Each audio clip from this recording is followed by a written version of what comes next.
Today's lecture will be split into two. The first part will talk about negligence and how it relates to liability, and then we'll have a second part on risk management.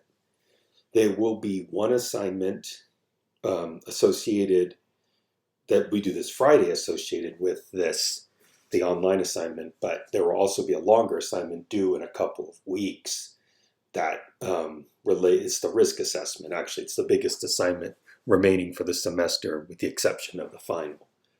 And we'll talk about that as we go through the lecture today. So here's the start of part one.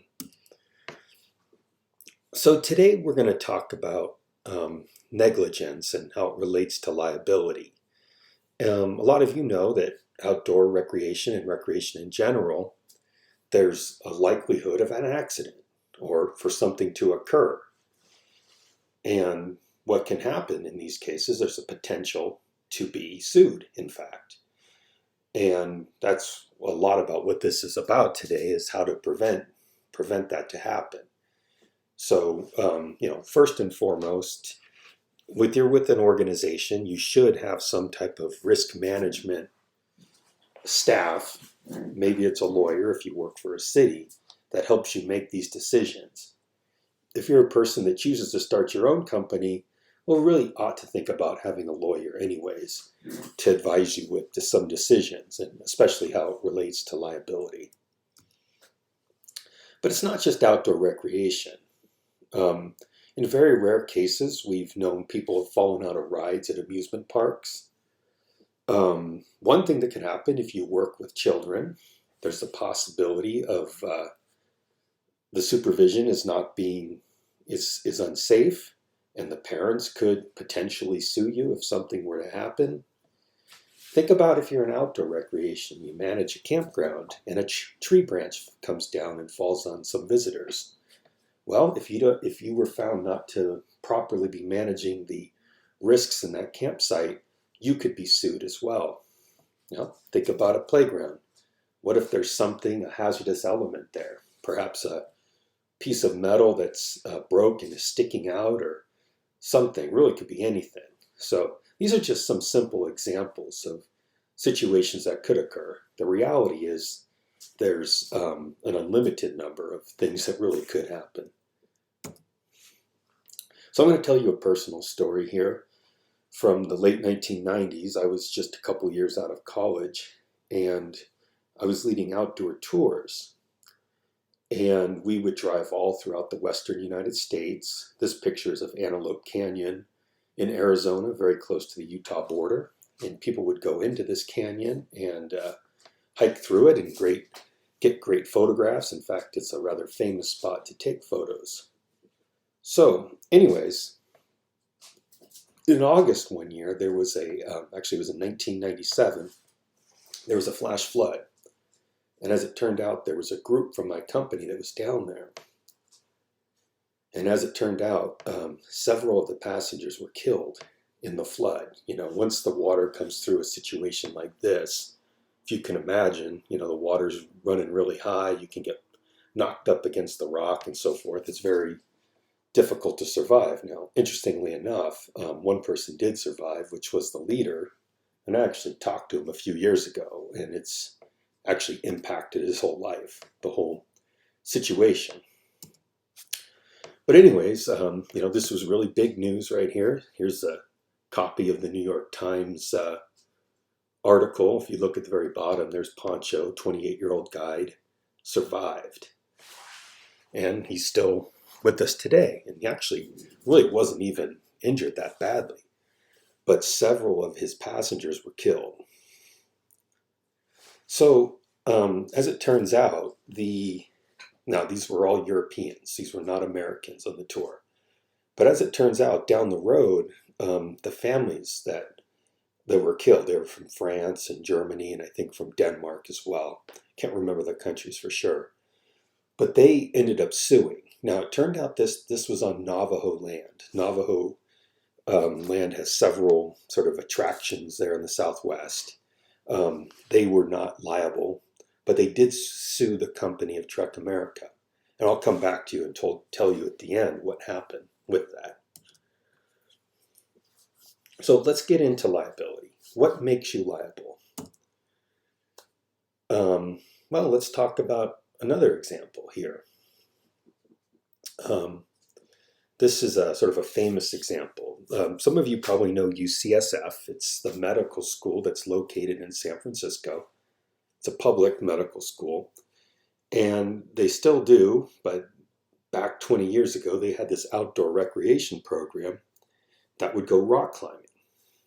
And what happened was a participant died in an intermediate class and actually took a bad fall. In this case, the instructors had set the anchors of the rock. I'll show you in a second what I mean by an anchor, but in reality, that's what holds the rope that you use to climb up into the rock so that you don't fall. Previous to this person falling, 4 participants had successfully belayed, meaning they've made it up to the top using the system. What happened was a rock fell out, and where the anchor was, and the student fell 90 feet. Now, I should say that this was an assistant instructor, a volunteer instructor. So technically they were listed as a student, but they were an instructor, although unpaid. Here's what I mean by an anchor. If you can imagine a rope going through that so that you're able to actually climb up the rock, use the rope as assistance. So let's come back to both of those examples at the end, but let's talk about liability and risk management. Just some real basic items here. I should say, and you all know this, I'm not a lawyer. That's why at the beginning I said you really ought to work, if you work in an organization, make sure you have access to some lawyer, either for the city or if you hire one to be your company's counsel. Obviously, laws differ from state to state, and rulings different from courtroom to courtroom. So the exact same situation with a different judge could lead to a different outcome, or how well the defense attorney or the plaintiff attorney does. So then it's also worth noting that you really can be sued for anything at any time. So, this is not criminal law we're talking about here. Somebody can sue you, not to say they would have a chance, but that's the way this country works, is that you do have the right to sue somebody if you think you've been wronged by them. So this can be a challenge for people in the recreation industry. Well, let's talk about some factors here. First of all, if you work in outdoor recreation, you know that risk is an essential element of the programming. People do whitewater rafting or rock climbing or anything because there's some element of risk. It adds excitement to it. Secondly, we live in a litigious society. People, as I mentioned before, people can sue you for anything. So that's what drives our society, is the laws. And you can't be sued. Being named in a lawsuit can be a devastating thing. One lawsuit can lead to more. So say one participant sues you and they had success, well, other participants may as well. I'm not doing this to scare you, just for you to realize how important planning for risk and liability is in recreation industries. And I mean in any aspect of it. Recreation therapy, outdoor recreation, community recreation, etc. So what is liability? Well, it means how legally responsible or obliged are you if you do something wrong, and do you need to pay damages? And typically that's money. So, and I think the key there is, I'm going to highlight this right here, legal responsibility. Are you legally responsible in this case? And then are you liable? So, and this is actually a question on the online assignment. We're dealing with tort law here. We're not dealing with criminal law in this case. So I have Black's Law Dictionary, I should say, describing it here. You can read that over. But the point is, if you go to court, this is not that you're proven guilty beyond a reasonable doubt. This is preponderance of the evidence. That's the difference. This is a civil court. This is not criminal court we're talking about here. So, if we're talking about this, not to say someone may not also be criminally liable if they do something wrong, but mostly what we're talking about here is if they, and we're going to get into this in 1 second, is if a company was negligent or an organization was negligent. And if they're proven negligent, then it's very likely that the the plaintiff may win their case. So negligence, let's just read this one out. The omission to do something that a reasonable person would do, or the doing of something which a reasonable and prudent person would not do. So basically what that's saying is, and you're going to watch 2 videos about this as well. I've posted 2 YouTube videos that actually will explain it with more detail than I will right here. So basically, you're leading somebody on an outdoor trip. They get injured. Well, was it an accident? Or was it something that you were negligent, that you did something wrong, or perhaps you didn't do something that would have protected this person? So there's 4 elements of negligence. And like I said, we're going to watch 2 YouTube videos about it, but we'll go over it briefly here. There's all 4 elements need to be proven for negligence to be found. So first of all, do you have the duty of care? So if you're, let's take it, you're leading a program with youth. Yes, you are a rec leader, you are a rec specialist, you are a rec supervisor, you have a duty of care for this youth. Did you not do something? Well, let's say you were a lifeguard, for example, and you didn't follow Red Cross standards. So maybe you didn't do something. So that's a breach of duty.